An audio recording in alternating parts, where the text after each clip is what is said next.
Ano, Mikmik? Natatakot ka pa rin ba sa bagyo? Hindi na po, Kuya Chris. At para lalo kang hindi matakot, may hinanda si Lexi para sa'yo. Ha? Ano po yun, Ate Lexi? Ang tawag dito ay go bag.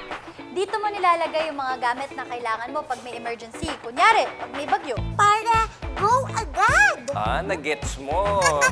Oo, tamang-tama ka dyan. Para kung kinakailangan madali kang makaalis ng bahay o ng building, ng school, ng opisina, dapat ready itong mga gamit na to. So, Ate Lexi, ano nga ba ang mga kailangan para sa go bag?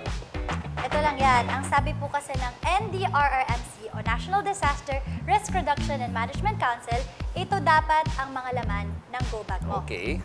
Of course, first aid kit, Okay, Ito, may flashlight. toothpaste, tissue, alcohol. at baterya syempre, kandila at posporo, Okay. whistle o pito para makagawa ka ng sound o mapansin ka. Oo. Tapos, portable na radyo para sa mga balita at tali para meron ka mga kapitan just in case.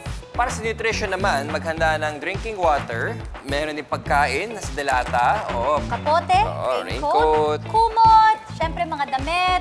Pwede rin maghanda ng mga papel, lumang dyaryo para may masapinan, di ba? Pera, ballpen, ito, ID para ma-identify kayo in case of emergency, at ilan mga important na documents. At tandaan, ilagay sa waterproof na plastic bag yung mga gamit na ito para hindi siya mabasa. At kung gusto nyong makuha ang listahan ng laman ng go bag, ipopost namin yan dito sa social medias ng I Believe, sa FB, TikTok, IG at X. Pero bago natin iwanan ang topic ng mga super bagyo, may trivia question pa tayo, Lexi. True or false? Madalas ang area na sakop ng bomb cyclones ay mas malaki ng 4 na beses kaysa hurricane o super bagyo. Kung sinabi niyong true, malamang tama kayo. Madalas mabalita na sobrang lupit at bagsik ng hurricanes. Pero ayon sa experts, pwedeng sumakop ng mas malaking area ang bomb cyclones. Buti na lang at hindi ganon mapanira.